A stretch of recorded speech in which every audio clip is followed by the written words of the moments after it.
Franck Ferrand raconte sur Radio Classique. Le port de Lorient, un certain 1er mai 1771. Il faut imaginer toute une agitation sur les quais. On est en train de préparer un gros navire de charge à 3 mâts. Le navire en question s'appelle le Berryer. Il va appareiller. Il a 14 mois de vivres. 300 hommes d'équipage ont été embarqués. Le voyage va être long. Sur le pont, le lieutenant de vaisseau Yves-Joseph de Kerguelen. Il a 37 ans, il vient d'être mandaté par le roi pour s'en aller conquérir les terres australes. Je vous ai dit qu'on était en mai 1771. Le roi, c'est évidemment Louis XV. Quelque part au sud du cap de Bonne-Espérance en Afrique et de la Nouvelle-Hollande, comme on appelait à l'époque l'Australie, doivent se trouver les fameuses terres australes. On ne sait pas tout à fait si elles existent, soyons très honnêtes. En 1771, bien sûr, l'Antarctique n'a pas encore été découvert. On sait seulement que nombre de navires ont disparu dans les 40e rugissants et les 50e hurlants. Il y a un Français qui a bien aperçu un bout de terre montagneux et glacé 40 ans plus tôt, en 1739. L'homme en question s'appelait Bouvet, mais il n'a pas pu s'approcher de ce qui aurait pu être un continent ou en tout cas des îles. Il n'a pas pu s'en approcher en raison de vents contraires. Et malgré ces indices d'un climat visiblement hostile, un mythe circule en Europe, celui d'un continent austral qui serait baigné par un climat tempéré, qui serait là à prendre, à cueillir une sorte d'Éden austral. Et c'est Kerguelen qui donc est envoyé pour le découvrir, ce continent. Pour en prendre possession avant les Anglais. Le voilà qui largue les amarres, descend l'Atlantique, franchit le cap de Bonne-Espérance. Oui, je vais vite en besogne parce que c'est pas cette partie-là qui nous intéresse. Il atteint l'île de France, que nous appelons nous l'île Maurice dans l'océan Indien. Et là, il va troquer ce gros navire dont je vous parlais contre 2 autres qui sont eux aussi des 3 mâts.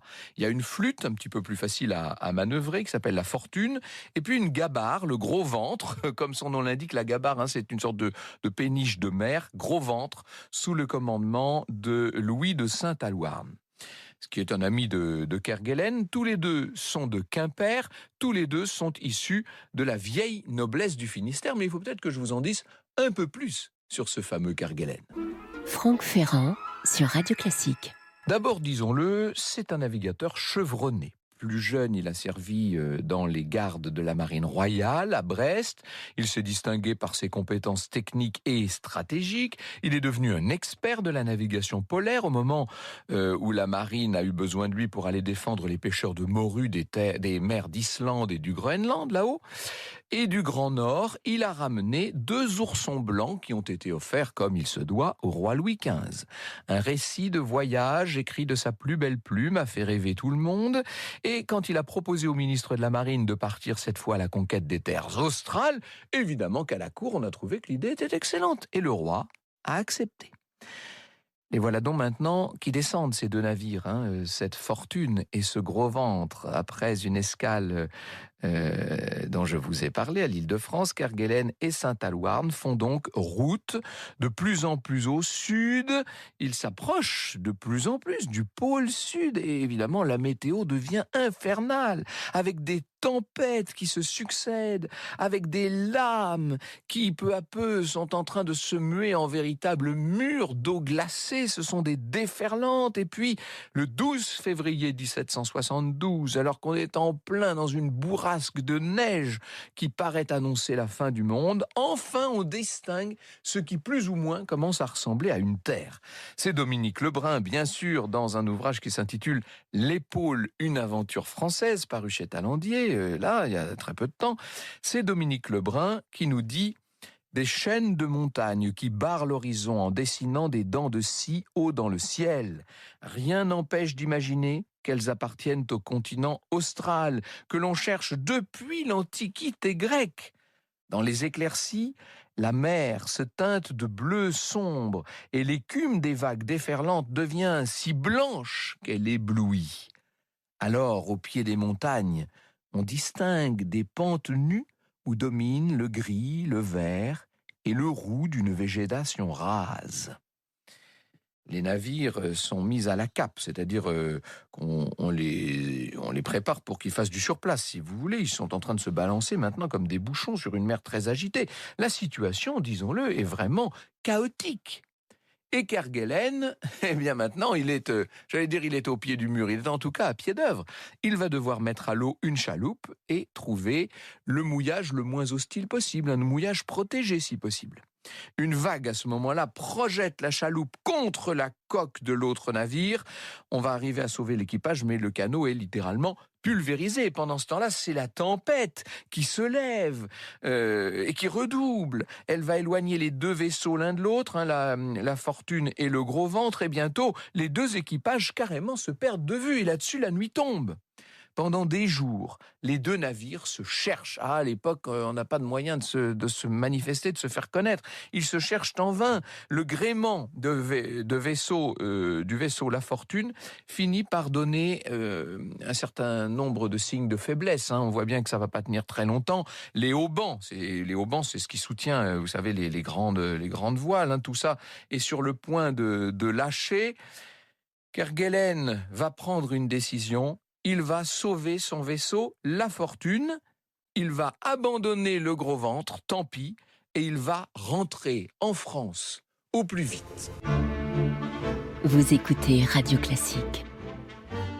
Donc La Fortune est en train de faire route vers la France. On remonte, on fait escale bien sûr donc à l'île de France, l'île Maurice, et puis on est à Brest le 16 juillet 1772. Il va falloir que Kerguelen s'explique quand même. Et déjà, il a eu tout le temps pendant ce très long voyage de préparer son récit, bien sûr. Il arrive à Versailles, se présente au ministre de la Marine, Marquis de Boigne. Il va lui faire un rapport sur la découverte de la terre australe. Et voilà ce qu'il écrit dans ce rapport. Tenez-vous bien. Tout ce que les yeux ont pu reconnaître est entrecoupé de bois et de verdure, ce qui semble annoncer un pays peuplé et cultivé avec réflexion. Autant vous dire que Kerguelen a un petit peu embelli le tableau quand même. 2 jours plus tard, le ministre propulse notre navigateur devant le roi. Le roi se trouve avec la cour à Compiègne à ce moment-là. Le roi arrive d'une partie de chasse. Évidemment, on lui dit que M. de Kerguelen est là, ça intéresse Louis XV, et le navigateur lui répète son récit. Et le roi est littéralement captivé. Il va décorer l'explorateur, dont le moins qu'on puisse dire est qu'il n'a pourtant pas beaucoup brillé dans cette première expédition. Il va le décorer de la croix de Saint-Louis et il le promeut capitaine de vaisseau. La Pérouse, que ça a dû agacer un peu, dira qu'il fut reçu en France comme un nouveau Christophe Colomb. À la cour, la rumeur se répand comme une traînée de poudre. Il a découvert ce Kerguelen, une terre hospitalière, prête à être cultivée, fécondée, colonisée. Il y a là des investissements extraordinaires à faire. Mais non, mais si, mais non. Kerguelen ne dément pas. Alors, on se dit, mais cet homme est-il un menteur invétéré? Que se passe-t-il? Est-ce qu'il agit ainsi par ambition, par orgueil, par cupidité?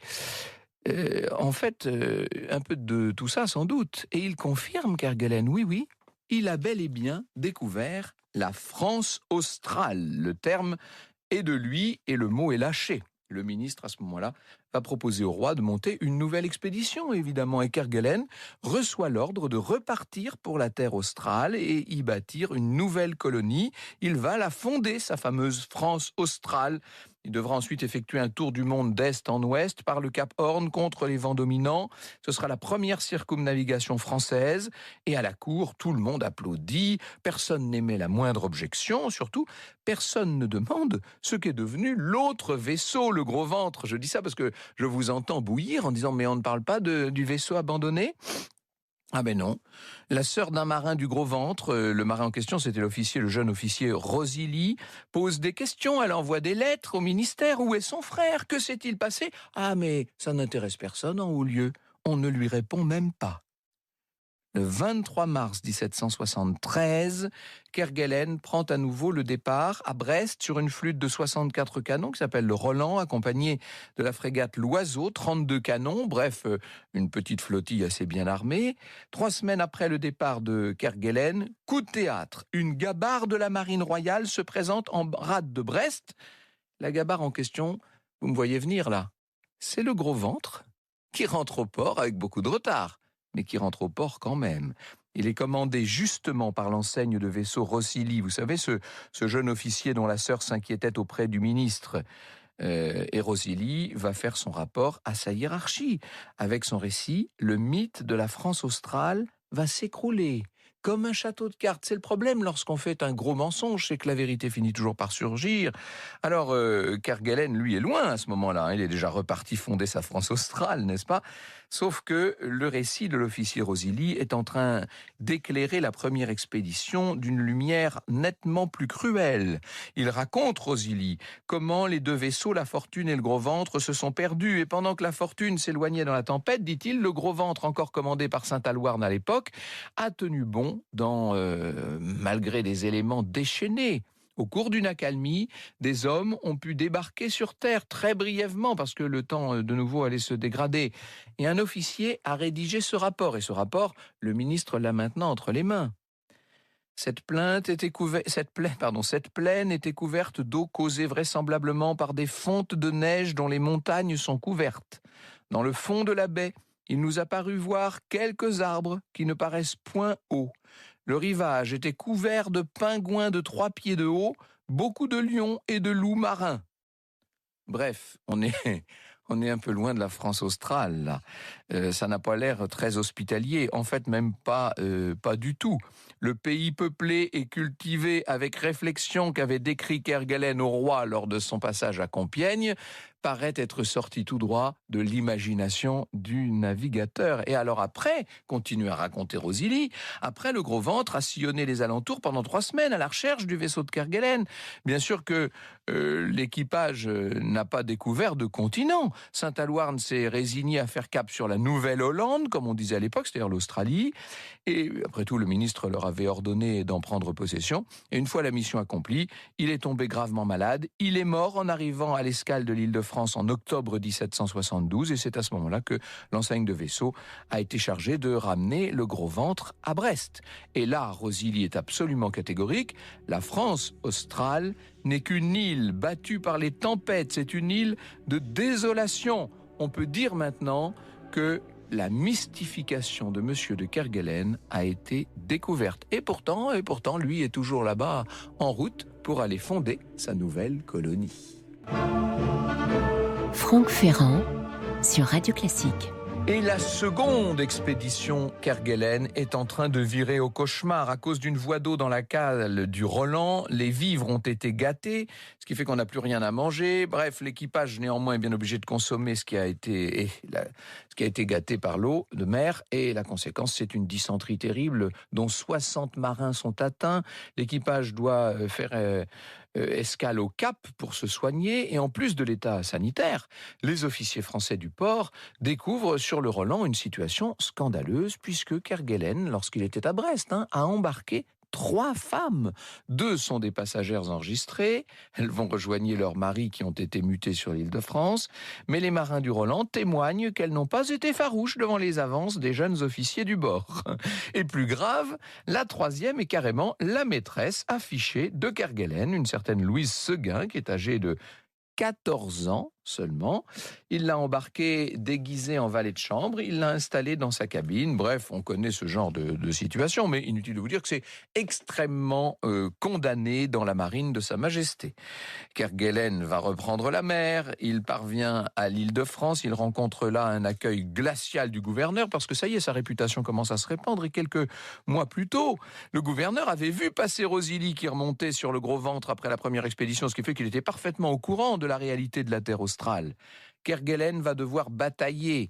Il se bat comme un diable pour obtenir un ravitaillement, pour obtenir le renfort d'un 3e navire, et au passage, il s'arrange pour acheter discrètement 8 esclaves dans le but de les revendre plus tard. Ah oui, monsieur ne recule devant rien. Après son départ, l'intendant de l'Île-de-France écrit au ministre pour se plaindre du comportement du capitaine breton. Et pour tout vous dire, c'est d'ailleurs la question que pose l'intendant dans le courrier qu'il adresse à Versailles. On se demande s'il a encore toute sa raison, toute sa tête, Kerguelen. En attendant, il est toujours dans sa fuite en avant. Lui, en décembre 73, il atteint cette fameuse terre désolée qu'il avait 2 ans plus tôt découverte. Froid glacial, une fois de plus, et pourtant on est en plein été austral. La dysenterie à bord a repris, les hommes tombent comme des mouches et dans les gros temps, les navires restent à la cape pendant 25 jours avant de pouvoir débarquer quiconque. Le 6 janvier 74, une chaloupe quand même va pénétrer dans une baie dont l'entrée est surmontée d'un spectaculaire phénomène géologique. Et là, je passe de nouveau la parole à Dominique Lebrun. C'est un pan de falaise haut d'une centaine de mètres au milieu de laquelle s'ouvre une brèche assez grande pour laisser le passage d'un vaisseau. La mer gris de plomb, la glace et la neige étincelantes sur les sommets, la végétation ocre ou jaune et les mousses vert fluorescents sur le bas des reliefs composent un paysage surnaturel, angoissant même. Mais ce que découvrent ensuite les marins de l'Oiseau, puisque c'est le nom, vous savez, de la frégate, ce qu'ils découvrent dépasse l'entendement. Le vent souffle si fort sur les reliefs que les cascades remontent la falaise à la verticale au lieu de tomber. Ça vous donne une idée quand même de la catastrophe. Les hommes, un peu de manière dérisoire, vont néanmoins installer la marque de la possession française. C'est une bouteille contenant un document établi au nom de la couronne. Enfin, la première pierre d'une colonie est posée. Mais disons-le, Kerguelen n'en posera pas de seconde. Franck Ferrand sur Radio Classique. Les marins de retour à bord du Roland, les marins envoyés à terre, font leur rapport au capitaine. Nous avons trouvé une baie où nos 3 navires pourront mouiller en sécurité. Le visage de Kerguelen se ferme, il refuse tout net un débarquement. Le Roland est trop mal en point, l'équipage également, dit-il. L'officier en second insiste, 2 navires pourraient rester, tandis que le Roland rentrerait avec les malades. Nouveau refus de Kerguelen, qui ordonne qu'on fasse cap sur Madagascar. C'en est fini de la mission Kerguelen en France australe. Il n'a même pas tenté d'installer un seul bâtiment sur place. En réalité, il a de tout autre projet. À peine arrivé à Madagascar, il va prêter main forte à un certain colonel Bienowski. Bienowski avait lui aussi été envoyé par Louis XV pour fonder une colonie, alors celle-là à Madagascar, bien sûr. Kerguelen l'avait rencontré lors d'une précédente escale à l'île de France, et là, il va lui livrer tout l'équipement qu'il avait transporté pour bâtir la France australe. C'est-à-dire qu'il fait carrément un détournement de fondation. Ça paraît assez invraisemblable ce qui est en train de se passer. Il lui fournit aussi des hommes pour incendier un village indigène. D'ailleurs, on découvrira plus tard que la colonie de Beniowski était, elle aussi, une espèce de supercherie, il faut bien le dire. Monsieur de Kerguelen était aussi bien entouré qu'il était bien inspiré, si je puis dire. Il reprend sa route vers la France. Dans un dernier acte de désobéissance, il refuse de passer par le cap Horn et le Pacifique comme on le lui avait ordonné. Il va se contenter de remonter l'Atlantique depuis le cap de Bonne-Espérance. Et dès qu'il arrive en France, Kerguelen est traduit en conseil de guerre. Est-ce que ça vous étonne tellement ? Depuis son départ, le roi Louis XV est mort, c'est donc maintenant Louis XVI qui règne. Kerguelen a perdu les appuis qu'il possédait dans la vieille cour. On lui reproche d'abord et avant tout l'embarquement clandestin de Louise Seguin et un certain nombre de pratiques licencieuses à son bord. Mais on lui reproche aussi le refus de débarquer en France australe, le retour précipité, le refus de rentrer par le Cap Horn et la traite d'esclaves, qui est interdite aux officiers de la marine royale, bien sûr. En revanche, pas un mot sur son intelligence avec le sulfureux Beniowski à Madagascar. Kerguelen va écoper de 6 ans d'emprisonnement dans la forteresse de Saumur et il sera tout de même radié de la marine. Au bout de 3 ans, on le libère. Il est réintégré par le nouveau ministre et va recevoir de nouvelles missions. Après 1789, il va se rallier au nouveau régime, il se montrera révolutionnaire et atteindra même en 1797 le grade de contre-amiral. C'est celui avec lequel il mourra, si je puis dire. En 1776, pendant ce temps, le navigateur James Cook, l'anglais bien sûr, avait accosté dans un archipel inhospitalier aux reliefs acérés. Il pense nommer ces lieux les îles de la désolation, mais il découvre une bouteille qui avait été laissée par l'équipage de Kerguelen, rappelez-vous. Et le document nous dit que les terres en question appartiennent à la couronne française. Cook va baptiser l'archipel les îles Kerguelen. Et vous savez que ces îles Kerguelen, depuis 1950, abritent une très importante base scientifique française. Vous écoutez Radio Classique.